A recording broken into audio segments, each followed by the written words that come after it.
Good morning, Catawba Ridge. It's time for your Copper Heads Up. It's Monday, September 30th, and aren't we glad the sun's back? I hope you all enjoyed your surprise extra long weekend, but we have a lot to recap. So let's go. Good morning, Catawba Ridge. It's time for your Copper Heads Up. It's October 3rd and time for another terrific Thursday here at the Ridge. Thanks, Kendra, and that weekend weather sounds perfect for everyone's favorite Fort Mill Fall festivity. The annual Scarecrow Crawl starts today, and Catawba Ridge has entered several scarecrows. So go down, check them out, take a selfie or two, and don't forget to vote for your favorite. Okay, one last little announcement. Seniors, if you're scheduled to take the ASVAB, please report to the Aux Gym first thing tomorrow morning. Okay, that's all for me today. Good morning, Catawba Ridge. It's time for your Copper Heads Up. It's Friday, October 4th, and with that terrifying intro, I think it's safe to say spooky season is officially upon us. I'd have to say you're right, Shane, but the only thing scarier than a clown in a sewer is probably a fall Friday without football. Luckily, our Snakebite boys are still here to keep us updated. What you got, guys? Tonight, tennis is heading back out to take on Cuthbertson at home, while boys volleyball is battling Blythewood in the arena. So come support our Copperheads. Good morning, Catawba Ridge. It's time for your Copper Heads Up. It's Friday, September 27th, and that Gilmore Girls intro was perfect for a rainy, cozy fall day like today. So today definitely looks a little different thanks to Hurricane Helene, but we're still here to bring you the sunshine even through all the downpour outside. And we know you're enjoying a couple extra hours of sleep, but our local weather girl is up scoping out the storm to see what's really happening out there. And the Memory Mill competitions for art, literature, and photography are due today, as well as Lead Hership having their first meeting in room F107.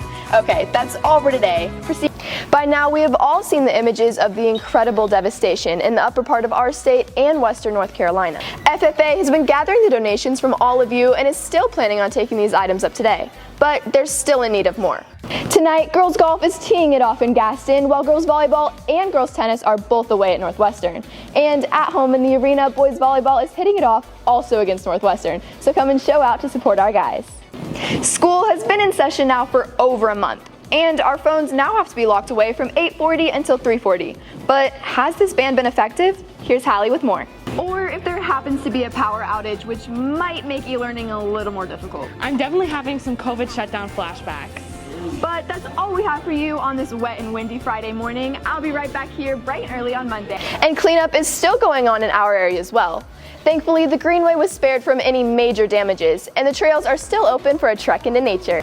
Thanks, Shane, and for those of you that are 18, you can go to vote.gov to register to vote and make your voices heard.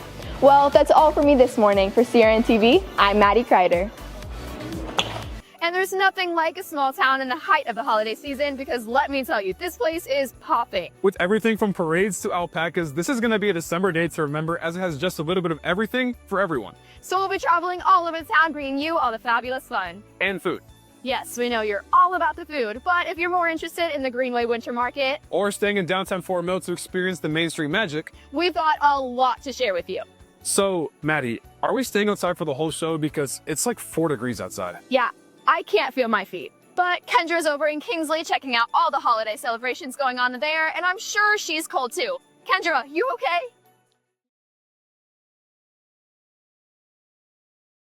But Pierce, the pour down was not done there. Junior captain Nolan Jones had a toe drag swag interception to set up another score. But the pour down did not stop as receiver Colton McCauley hauled in a bomb from Couch right before the half, bringing the score to 31-0. And the second quarter included more of the same as CJ Couch found Braylon Burgess in the end zone to bring the lead to 14. Then the defense responded to this momentum as senior Lewis Price jumped on a fumble to put offense right back in scoring position. Starting off the game, the defense came out on fire as Lewis Price got a sack the first play of the game. And just 2 plays later, another one, forcing an early punt. The offense has really picked it up in the second, scoring on 2 of the last 3 drives. And defense has been able to hold Chapin to just 11 points in the last quarter. And the guys are keeping their foot on the gas as Lewis Price jumps on another loose ball, causing the second turnover of the game. Our Copperheads came out victorious in an absolute thriller. From start to finish, the game was back and forth, ending with a field goal from Camden Gifford in the last 40 seconds of the game. Concluding the game, our guys secured the win 38-14 with an entourage of touchdowns and turnovers, securing the blowout lead. And at the end of the 12, the offense was able to get it together and slither through the post, ending the quarter 3-0. For Snakebite Live, I'm Maddie Kreider. And I'm Pierce Morgan.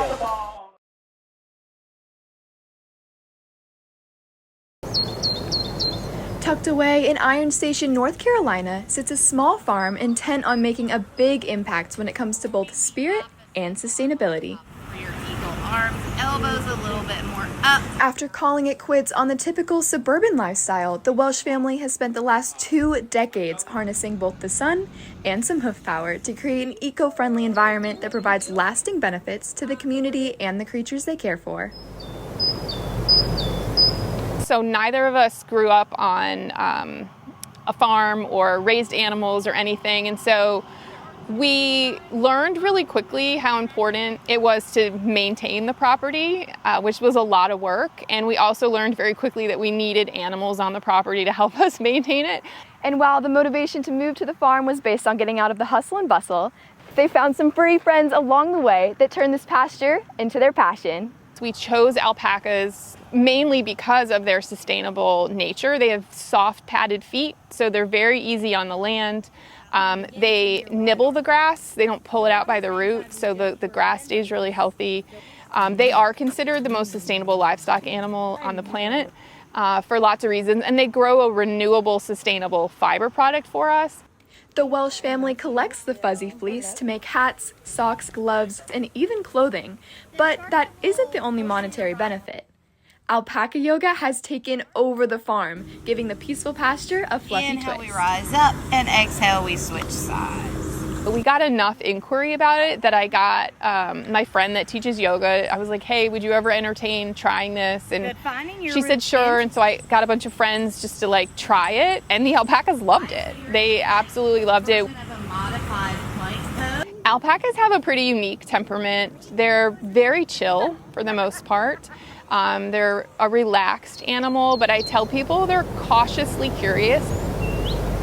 Which makes them the perfect partners for those looking to unwind in a wonderfully woolly way. May all beings be safe. May all beings know peace. May they have freedom. And may they move through this world with For CRN TV, Namaste. I'm Maddie Kreider.